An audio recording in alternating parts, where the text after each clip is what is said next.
አውርደ ስበ አናትህ ይፈነዳል። ለዚህን ሁሉ ጊዜ ጸሎት ስታረግ በማ በኩል መልሱን እንደሚነግርህ አታውቅም። ብዙ ጊዜ ባልጠበቅከው ሰው ወይንም ኢቭን በምትጠላው ሰው በረከትህ እዛ ውስጥ አለ ያልኩ። ከሰው ለመቀበል ሁሌ ዝቅ በል፣ ጆሮ ስጠው፣ አትኮፈስ። ይህ ሲለቅ አእምሯችን በብዙ ነገር ይሞላል። ህይወት የትኩረት ጉዳይ ነው። እንዴት ነው ግን የምታተኩረው አንተ? በተለይ ሌላውን ኮተቱን ተው፣ ፈጣሪ ጋር እያወራ ቅዳሴ ውስጥ ሆነን ወይም ስግደት ውስጥ ሆነ አእምሮ ብዙ ቦታ ይሄዳል። አንዳንዶቹ ሀሳቦች ደግሞ የኃጢአት ናቸው። ፈጣሪ ፊት ቆመ ስለ ኃጢአት የሆነ ሀሳብ ይወረወርብሃል። እንዴት ነው ያን የምናተኩረው? ብዙ ጊዜ እንትን አለ። ለምሳሌ ግራቲቲዩድ ብሎ አሁን በፈረንጅ ብዙ ይጻፋል። አፊርሜሽን እና ይሄ ማመስገኑ ላይ ማለት ነው። በእስልምና አንዲት ነገር አለች። ጠዋትና ማታ ለሌላ ሰው አሰጥ። ጠዋት መጀመሪያ ስትነሳ በጸሎት ነው የምትጀምረው። አዝካሩ ሰባህ ወልመሳበቅ ቀንህን የዋልክበትን ጠዋት መጀመሪያ የምትነሳው። በሃይማኖት ውስጥ አንድ ነገር አለ። ከእንቅልፍ ስትነሳ የመጀመሪያ የምትነሳው የሌሊት ስግደቱን ለእምነት መጣበታለሁ። እሱን መቼ ነው ለሚለው ማለት ነው። ጠዋት ስትነሳ የመጀመሪያ የምታደርገው ፈጣሪ ማናገር ነው። ወይም ስልክህን ብድግ አድርገህ ማድረግ አይደለም። እዛ ጋ ነው የሚጀምርህ ማለት ነው ቀንህ። ጠዋቱ የተበላ ሰው ቀኑ ሙሉ ይበላል። ጠዋት 10 ሰዓት ተኩል 11 ተኩል ላይ ስትነሳ ለሰላት ነው የምትነሳው። አሁን ምርጫው እዚህ ጋር ነው። ስትነሳ ቲክቶክ አይተህ መሄድና የማይሆን ነገር አምሮህን ይዘህ መሄድና ቀጥታ ወደ ፈጣሪ መሄድ። ማታም ልትተኛ ስትል ከመተኛታችሁ በፊት በሰላም ያዋልከኝ ፈጣሪ በሰላም አሳድረኝ።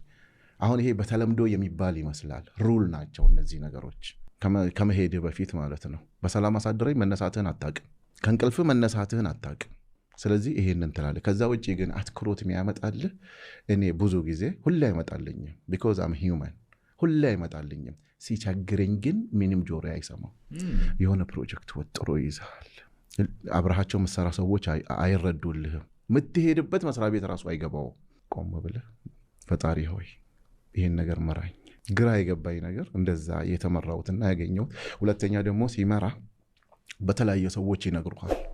የቴክ ካምፓኒ አለኝ፣ የቴክኖሎጂ ካምፓኒ ከተለያየ ድርጅቶች፣ ሚኒስቴር መስሪያ ቤት ከብዙ ሰዎች ጋር መሰራበት ማለት ነው።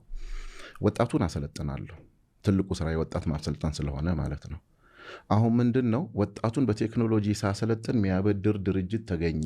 ብሩን ግን እንዴት ነው የምትመልሰው የሚለው ነገር ለእኔም በቃ ሊታየኝ አልቻለም። እውቀቱ አላቸው፣ አቅሙ አላቸው መላቸውን ጥሩ ወዳጆች አሉ። በደንብ ብሪሊየንት ሆኑ ይነግሩኛል። እንዲህ አርግ ግን መሬት ሊይዝልኝ አልቻለም። በቃ ትልቁን ጊዜ እስትግፋር ይባላል። በቃ ከፈጣሪ ጋር ንግግር ትጀምራለህ። ግራ ገብቶኝ አንዳንድ ጊዜ በማ በኩል ፈጣሪ እንደሚፈታልህ አታውቅም።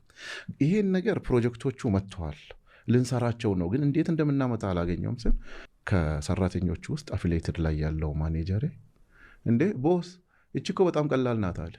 ሉክ እኔ እንግዲህ ወራቶች ነው በዚህ ነገር አናቴ ሲዞር የነበረው። እንዴ እቺን ቀላል ናት እኮ እኛ የምናሰለጥናቸው ልጆች በእኛ ብቻ የተጀመረ አይደለም። አፊሊየትድ ማርኬቲንግ እና ጉግል አድስ በትራፊክ የሚሰራና ስልጣኑን በትክክል ከሰጠናቸው ለአገር ዶላር ያስገባሉ፣ ለራሳቸው ስራ ይፈጥራሉ። ሲገቡ ግን ብሩን ቆርጠን የተበደሩትን መመለስ እንችላለን አለ። ለጥብየተኛ አስበው፣ ምንም ያላሰበ ዝም ብሎ አንድ ሰው ፈጣሪ